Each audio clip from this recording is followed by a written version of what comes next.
An ancient manuscript. It is as if a great deal had been neglected in the defense of our fatherland.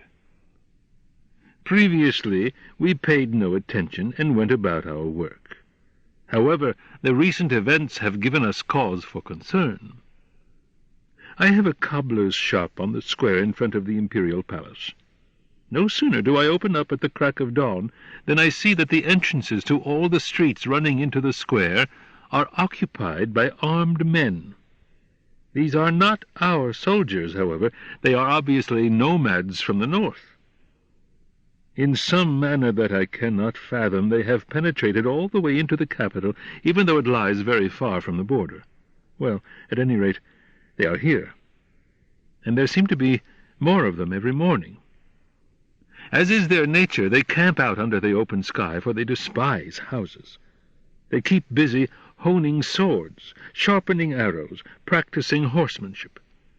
This peaceful square, which was always kept scrupulously clean, has been turned into an absolute stable. Sometimes we do try to run out of our shops and clear away at least the worst of the filth, but we now do so less and less often, for our efforts are pointless. And besides, we also risk being trampled by the wild horses, or injured by the whips.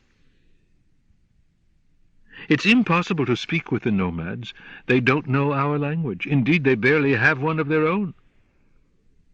They communicate with each other like jackdaws. We keep hearing those jackdaw shrieks. They neither understand nor care about our way of life, our institutions. Consequently, they are also impervious to any sign language. You can dislocate your jaw and wrench your hands out of your wrists, but they still have not understood you, nor will they ever understand you. They often make grimaces. Then the whites of their eyes twist up and foam drools from their mouths, yet they are not attempting to say anything or frighten anyone. They grimace because that is their way. Whatever they need, they take. It can't be said that they resort to violence. When they reach for something, we merely step aside and relinquish it to them. They have also taken a good item or two from my stock, but I cannot complain when I see what is happening to, say, the butcher across the road. No sooner does he bring in his wares than everything is snatched away and devoured by the nomads. Their horses likewise eat meat. Often a rider lies next to his mount, and both of them feed on the same hunk of meat, each from a different end. The butcher is fearful, and doesn't have the nerve to halt the meat deliveries. We understand this, however, and so we all chip in to keep him going. If the nomads didn't get meat, then who knows what they might think of next? Indeed, who knows what they will think of even though they do get meat every day? Recently the butcher figured he could at least spare himself the drudgery of slaughtering, and so he brought in a live ox in the morning. He must never try that again. I lay flat on the floor, way in the back of my workshop, for something like an hour, after piling all my clothes, blankets, and pillows on top of me, just so as not to hear the bellowing of the ox, which the nomads were pouncing on from all sides, ripping out chunks of its warm flesh with their teeth. The square had been silent for a long time before I ventured out again.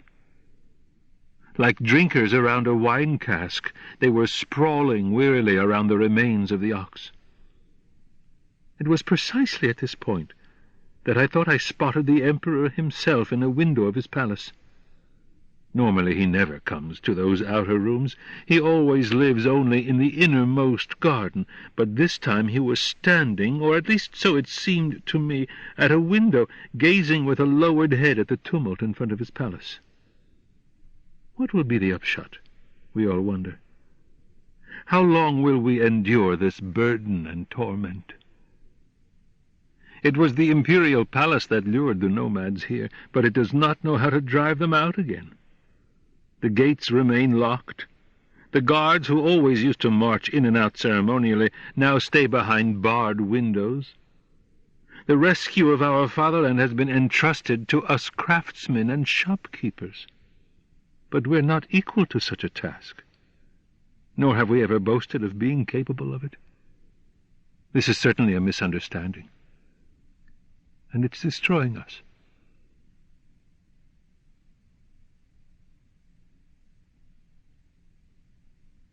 Before the law. Before the law stands a gatekeeper. To this gatekeeper comes a man from the countryside and requests admittance to the law. But the gatekeeper says that he cannot admit him just now. The man reflects and then asks whether he will be able to enter later on. "It is possible," says the gatekeeper, "but not now." Since the gate to the law is open as usual, and the gatekeeper steps aside, the man bends over to look through the gateway into the interior. When the gatekeeper notices this, he laughs and says, "If it entices you that strongly, then try to go on in despite my prohibition. But mind you, I am powerful, and I am only the lowest of the gatekeepers. And from hall to hall, gatekeepers stand, each more powerful than the last. I myself cannot endure the sight of even the third one." The man from the countryside didn't expect such difficulties. After all, the law, he thinks, is supposed to be always accessible to everyone. But when he now takes a closer look at the gatekeeper in his fur coat, his large pointed nose, the long, thin, black Tartar beard, he decides he would rather wait until he receives permission to enter. The gatekeeper hands him a stool and lets him sit down at the side of the door. There he sits for days and years. He makes many attempts to be admitted and tires the gatekeeper with his requests. The gatekeeper often puts him through minor interrogations, asks him about his hometown, and about many other things. But these are aloof questions, such as great lords ask, and in the end he always tells him that he cannot let him in as yet. The man, who equipped himself thoroughly for his trip, uses anything, no matter how valuable, to bribe the gatekeeper. The gatekeeper accepts everything, but says, "I'm accepting it only so you won't think you've neglected anything." During these many years, the man keeps his eyes on the gatekeeper almost uninterruptedly. He forgets all about the other gatekeepers, and this first one strikes him as the only obstacle to getting into the law. He curses his poor luck. In the first few years, loudly and relentlessly, and later on, when he grows old, he merely grumbles to himself. He becomes childish. And since during his years of studying the gatekeeper he has also gotten to know the fleas in his fur collar, he also asks the fleas to help him and to change the gatekeeper's mind. Eventually, his eyesight starts dimming, and he doesn't know whether his surroundings are actually darkening or his eyes are merely deceiving him. However, in the darkness he does recognize a glow breaking inextinguishably from the door of the law. Now he does not have much time left. Before his death, all his experiences of the entire period gather in his mind as one question that he has never asked the gatekeeper. He beckons to him since he can no longer raise his rigidifying body. The gatekeeper bends way down to him, for their difference in size has changed greatly to the man's disadvantage. "What else do you want to know?" the gatekeeper asks. "You are insatiable." "All people strive for the law," says the man. "How come in these many years no one but me has asked to be let in?" The gatekeeper realizes that the man is approaching the end. And so, in order to reach his waning hearing, he yells at him. "No one else could be let in here, for this entrance was meant for you alone. Now, I'm going to go and shut it."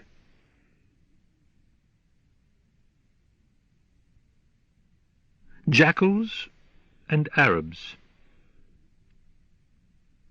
We were camping in the oasis. My companions were asleep. An Arab, tall and white, walked past me. He had attended to the camels and was going to the sleeping area. I flopped backwards into the grass. I tried to sleep. I couldn't. The keening howl of a distant jackal. I sat up again. And something that had been so far away was suddenly near. A swarming of jackals all around me, eyes gleaming in matte gold and fading. Lithe bodies in agile, regular motion as if under a whip. One jackal came up from behind, squeezing under my arm and against me as if needing my warmth, then stood before me and spoke to me, almost eye to eye. "I am the eldest jackal far and wide. I am happy to be greeting you here. I had already given up all hope, for we have been awaiting you for an eternity. My mother waited, and her mother, and every one of their mothers, all the way back to the mother of all jackals. Believe me." "I'm amazed," I said, forgetting to kindle the stack of wood which lay ready to fend off the jackals with its smoke. "I'm very amazed to hear that. I just happen to be coming from the far north, and I am taking a brief trip. What can I do for you, jackals?" As if encouraged by my perhaps all too friendly reception, they drew in closer around me. All of them were panting and snarling. "We know," the eldest began, "that you come from the north. That is exactly what we are setting our hopes on. The north has the intelligence that is not to be found here among the Arabs. Not a spark of intelligence can be struck from their cold haughtiness. They kill animals in order to eat them, and they scorn carrion." "Don't talk so loudly," I said. "There are Arabs sleeping nearby." "You are truly a foreigner," said the jackal. "Otherwise you'd know that never in the history of the world has any jackal feared an Arab." "Fear them? We? Isn't it enough of a misfortune to be banished among such a people?" "Could be, I said. "I don't presume to have an opinion about things that are so remote from my life. It sounds like a very ancient quarrel. So it must be in the blood, and perhaps it may only end with blood." "You are very smart," said the old jackal. And they all started panting harder, with harried lungs, even though they were standing still. A rank smell, which at times I could endure only by gritting my teeth, poured from their open maws. "You are very smart. Your words are consistent with our old teachings. So we will draw their blood, and the quarrel will be ended." "Oh," I said more vehemently than I meant to say, "they will defend themselves. They will take their muskets and mow you down in swarms." "You misunderstand us," he said, in human fashion, which apparently is not lost even in the north. We are certainly not going to kill them. The Nile would not have enough water to cleanse us. Why, we run away at the mere sight of their living bodies into purer air, into the desert, which is our home for that very reason." And all the jackals around me, who had meanwhile been joined by many others from far away, lowered their heads between their front legs, polishing them with their paws. It was as if they wanted to conceal a repugnance so dreadful that I felt a strong urge to jump high and flee from their circle. "Well, then what do you plan to do?" I asked, trying to stand up, but I couldn't. 2 young beasts had dug their teeth into the back of my jacket and shirt. I had to remain seated. "They are holding your train," the old jackal earnestly explained. "It's a mark of respect." "Make them let go," I cried, turning to and fro between the old one and the youngsters. "Naturally they will," said the old one, "if that is your wish. But it will take a while, for they have bitten in too deep, as is customary, and now they have to extricate their jaws very slowly. In the meantime, listen to our request." "Your behavior has not made me very receptive," I said. "Don't make us pay for our clumsiness," he said, relying for the first time on the keening tone of his natural voice. "We are poor animals. We have only our teeth for anything we want to do, good or bad. All we have is our teeth." "Well, just what can I do for you?" I asked, only slightly placated. "Sir," he cried, and all the jackals howled. It sounded very remotely like a melody. "Sir, we would like you to end the quarrel that tears the world apart. You look exactly like the person who our forebears said would do it. We must have peace from the Arabs. Breathable air, our view cleansed of them all around the horizon, no shriek of lament from a sheep slaughtered by the Arab. All creatures should perish quietly, undisturbed. They should be drained by us and cleansed, purified down to the bones. We want purity, nothing but purity." And now all of them were weeping, sobbing. "Just how do you endure this world, you noble heart and sweet innards? Dirt is their white, dirt is their black, their beards are horrors. One must spit at the mere sight of their eye sockets. And when they raise an arm, hell opens up in the armpit. Therefore, oh, sir, therefore, oh, dear sir, with the help of your all-powerful hands, with the help of your all-powerful hands, cut their throats with these scissors." And, obeying a jerk of his head, a jackal came over. A pair of small sewing scissors covered with old rust was dangling from his fang. "So at last the scissors, and that will be the end of it," shouted the Arab leader of our caravan. He had stolen over to us upwind and was now cracking his gigantic whip. The jackals all dashed away. But then they halted at some distance, huddling together, the many animals, so close and rigid that they appeared to be packing into a tiny pen surrounded by flitting will-o'-the-wisps. "Well, sir, now you have seen and heard this spectacle," said the Arab, laughing as merrily as his tribal restraint permitted. "Then you know what the animals want?" I asked. "Naturally, sir," he said. "Why, it's notorious. As long as Arabs have existed, that pair of scissors has been wandering through the desert and will wander with us until the end of time. It is offered to every European for the great work. Every European happens to strike them as precisely the destined man. These beasts have an absurd hope. They are fools, utter fools. That is why we love them. They are our dogs. More beautiful than your dogs. Just look, a camel died during the night. I've had it brought here." 4 porters came trudging over with the heavy carcass and dumped it in front of us. No sooner was it lying there than the jackals raised their voices. As if drawn, each one irresistibly, by ropes, they came haltingly, their bellies brushing the ground. They had forgotten the Arabs, forgotten their hatred. They were bewitched by the all-extinguishing presence of the strongly reeking cadaver.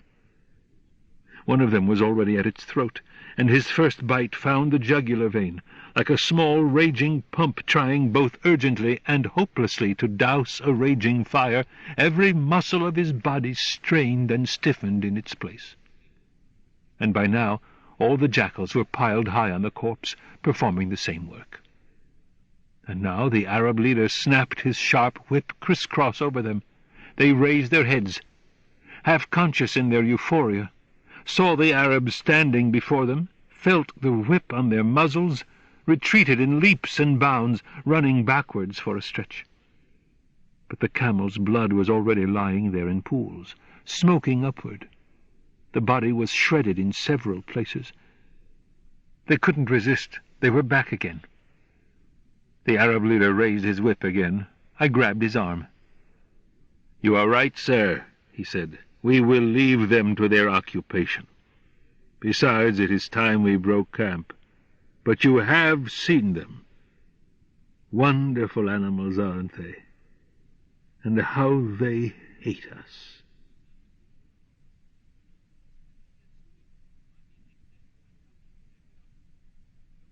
A visit to the mine. Today the chief engineers were down in our mine.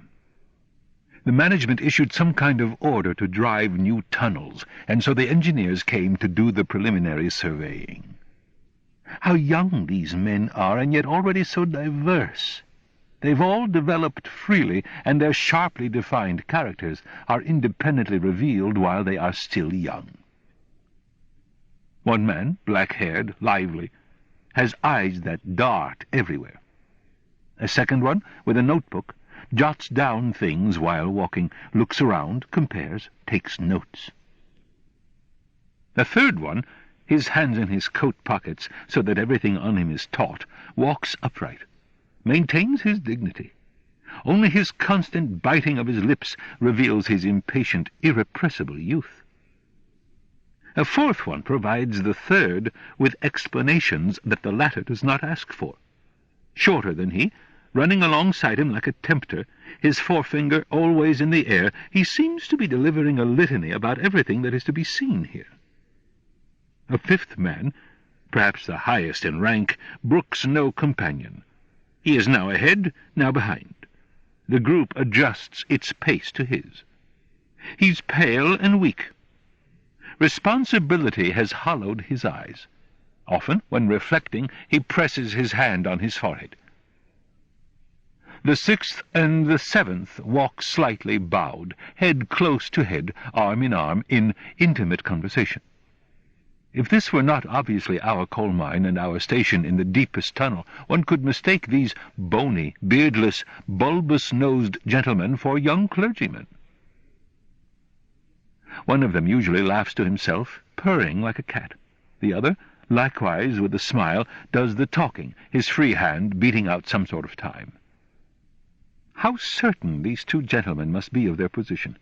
Indeed, despite their youth, what services they must have performed for our mine if they were allowed, during such an important inspection, to occupy themselves so steadfastly under the boss's very eyes, purely with their own concerns or with concerns not relevant to the present task.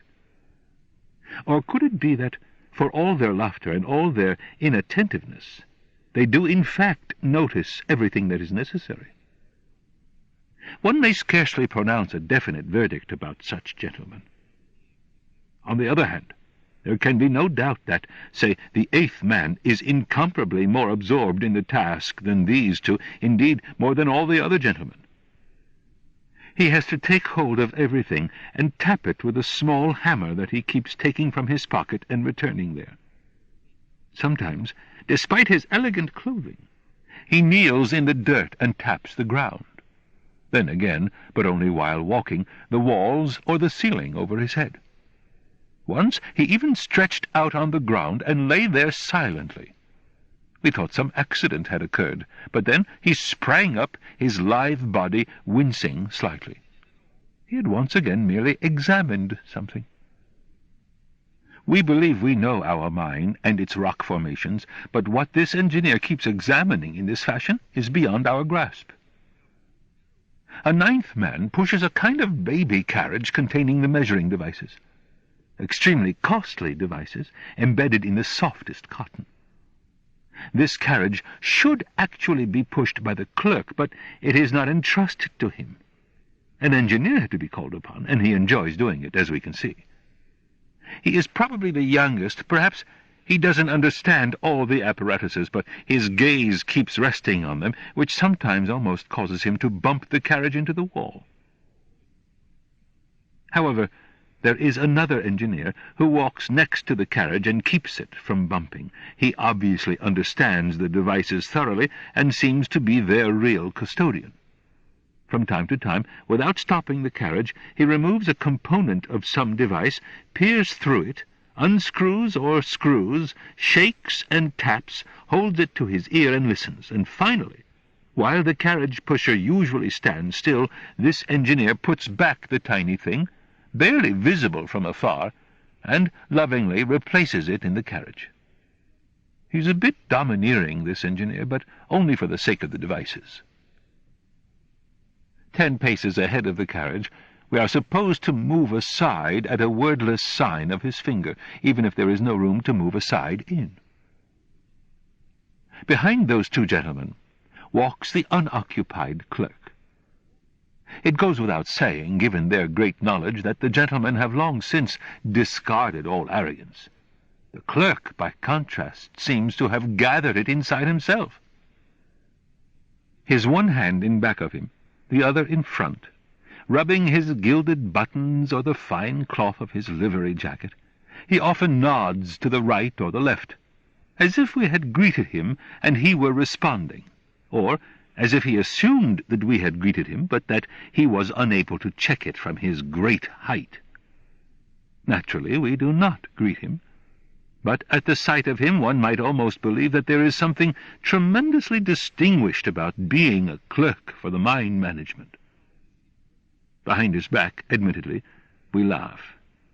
But since not even a lightning bolt could induce him to turn around, he remains as something incomprehensible in our esteem. Today there will be little more work. The interruption has been too extensive. Such a visit carries off all thoughts of work. It is far too tempting to peer after the men in the darkness of the test tunnel, where they have all vanished. Besides, our shift is almost over. We will not witness the return of the gentlemen.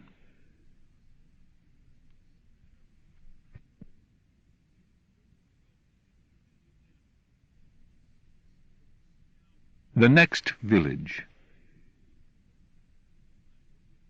My grandfather used to say, "Life is amazingly brief." Now it is so concentrated in my memory that, for example, I can hardly understand how a young man can make up his mind to ride into the next village without fearing that, aside from unfortunate accidents, even a normal, happy lifetime is far too short for such a ride.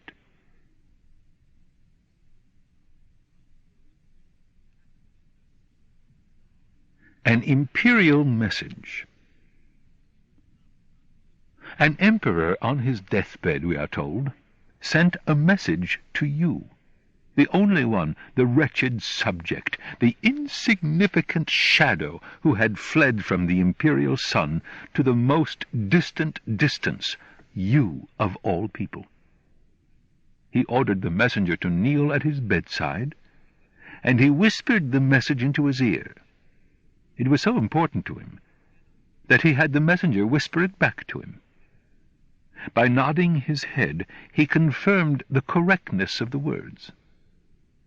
And before the entire throng attending his death, all hindering walls are torn down, and the grandees of the empire stand in a ring on the wide and high-swinging staircase. In front of all these men he dispatched the messenger. The messenger instantly set out, a strong, a tireless man. Stretching out now one, now the other arm, he forces his way through the crowd. If he meets with resistance, he points to his chest, to the symbol of the sun. He advances easily like no one else, but the crowd is so large, their dwellings are numberless. If he could reach an open field, how lightly he would fly, and soon, no doubt, you would hear the splendid banging of his fists on your door. But instead, what useless efforts he makes! He is still pushing his way through the rooms of the innermost palace. He will never make it. And if he succeeded, nothing would be gained. He would have to fight his way down the staircases. And if he succeeded, nothing would be gained. He would have to stride across the courtyards. And after the courtyards, the second enclosing palace. and again staircases and courtyards, and again a palace, and so on for thousands of years. And if he finally plunges through the outermost gate, but it can never happen, the entire imperial capital, the center of the world, still lies before him, piled high with its sediment. No one gets through here, and certainly not with a dead man's message. But you sit at your window and dream up the message when the evening comes.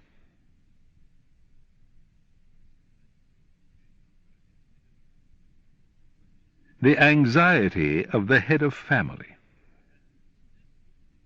Some say the word odradyak is of Slavic origin, on which basis they try to prove its development. Then, again, others believe it stems from German and is only influenced by Slavic. Now, the uncertainty of both interpretations justifies our conclusion that neither is correct, particularly since neither helps us to find a meaning for the word. Naturally, no one would get involved in such studies if there were no such thing as a creature named odradyak. At first glance it looks like a flat, stellar spool for thread, and indeed it seems to be covered with thread. However, these can only be odds and ends, old torn threads of the most disparate sorts and colors, knotted together, but also ensnarled. Yet it is not just a spool. A small oblong stick emerges from the middle of the star, and another small stick is joined to the first one at a right angle. With the help of this second stick on one side and a point of the star on the other side, the whole thing can stand erect, as if on two legs. One is tempted to believe that this structure used to have some practical form and is merely broken now. But this doesn't seem to be the case. At least, no sign of this can be found. Nowhere can we see hints or breaks that would indicate anything of the sort. The whole thing seems senseless, yet complete in its fashion. No further details, incidentally, can be pinpointed, since odradyak is extraordinarily agile and eludes capture. He lingers by turns in the attic, the staircase, the corridors, the vestibule. Sometimes he remains unseen for months on end, so he must have moved to other houses. But then he inevitably returns to our house. Sometimes when you step through the door, and he happens to be leaning on the staircase banister down below, you feel like speaking to him. Naturally, you ask him no difficult questions, you simply treat him. His very tininess inveigles you into doing so, like a child. "What's your name?" you ask him. "Odradyak," he says. "And where do you live?" "No permanent residence," he says, laughing. But it is the sort of laughter that can only be produced without lungs. It sounds fairly like the rustling of fallen leaves. This usually ends the conversation. Incidentally, not even these answers can always be elicited. Often he remains dumb for a long time, like the wood he seems to be. Futilely, I wonder what will happen to him. Can he die? Everything that dies has had some kind of goal, some kind of activity, and they have worn it down. But this is not true of odradyak. Might he then someday roll down the stairs, dragging his threads at the very feet of my children and children's children? He clearly harms no one. But the idea that he might survive me is almost painful.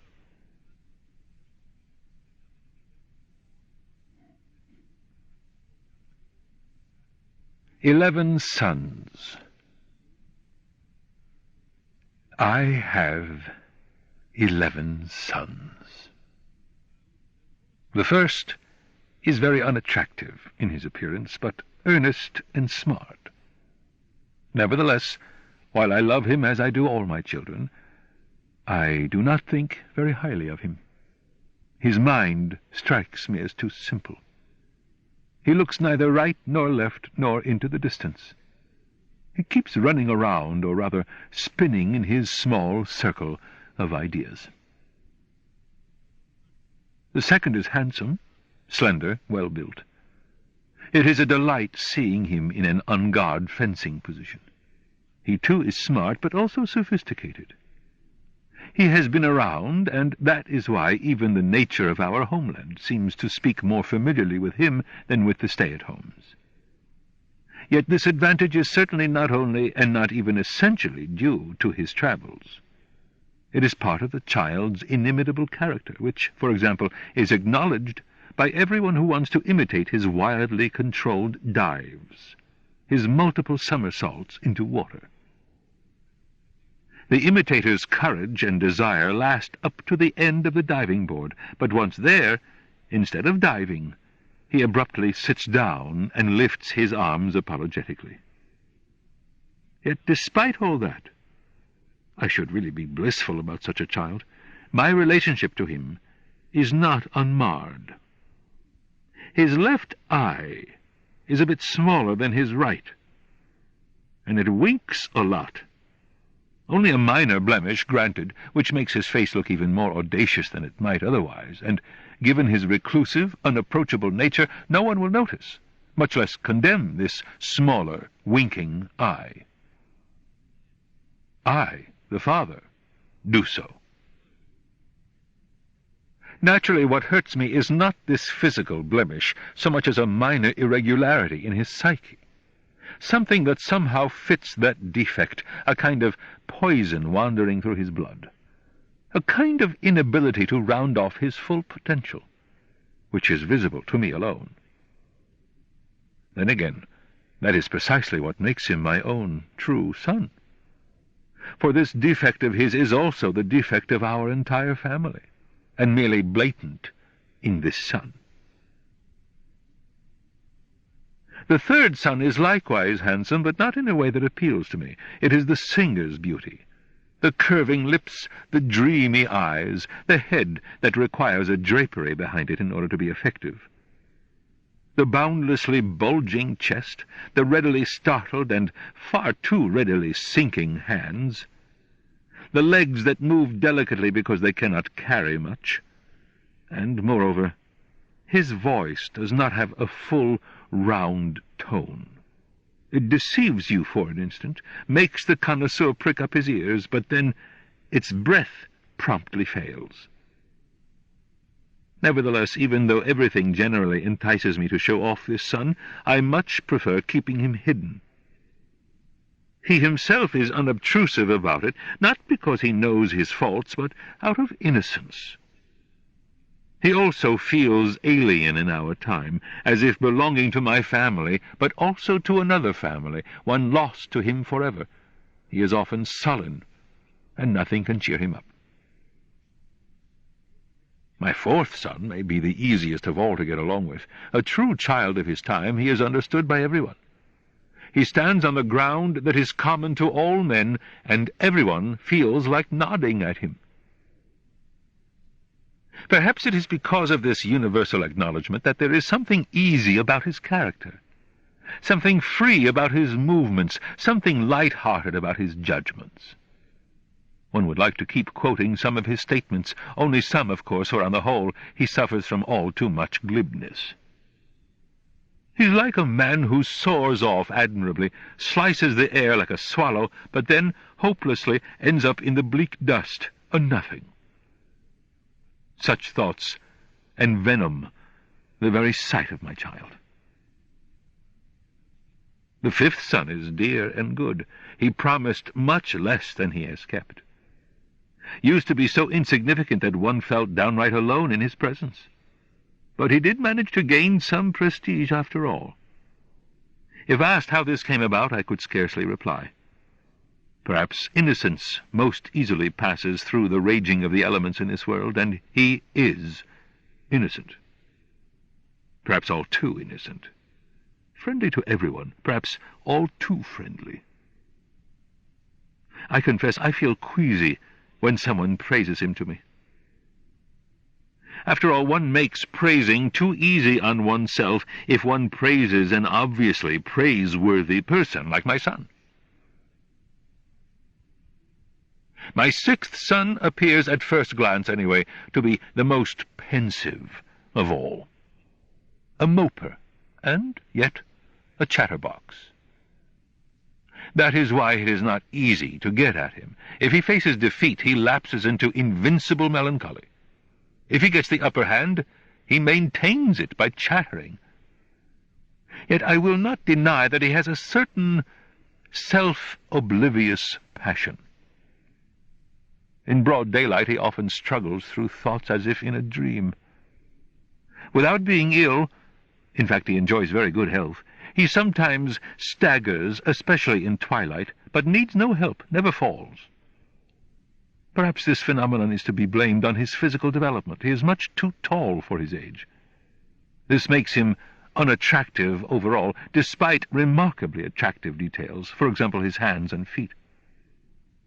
Incidentally, his forehead is also unattractive. Both its skin and its bone formation are somehow stunted in their development. The seventh son belongs to me, perhaps more than all the others do. The world does not appreciate him. It doesn't understand his special brand of humor. I do not overestimate him. I know that he is trivial enough. If the world had no other defect than its failure to appreciate him, it would still be flawless. But within my family I would not care to do without this son. He brings disquiet as well as respect for tradition, and he fuses both, at least to my mind, into an unassailable whole. However, he himself knows least of all what to do with this whole. He will not get the wheel of the future to start rolling. But this aptitude of his is so encouraging, so hopeful. I wish that he had children, and that they, in turn, had children. Unfortunately, my wish does not appear to be coming true.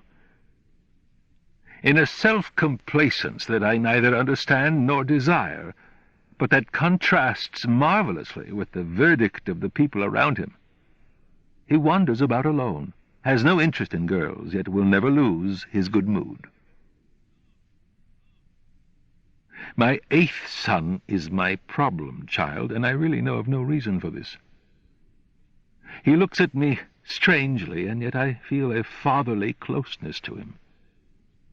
Time has made up for a lot, but I sometimes used to shudder at the mere thought of him.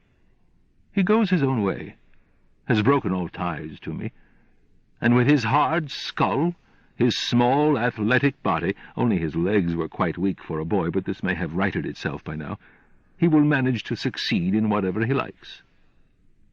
I often felt like calling him back, asking him how he was, why he was cutting himself off from his father, and what he was basically after.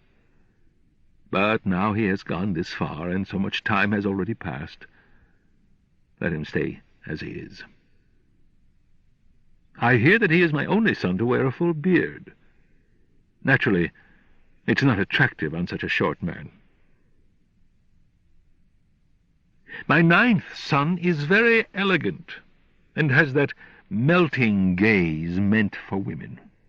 So melting that he can occasionally seduce even me, though I know that all it takes is a wet sponge to wipe away this unearthly glamour.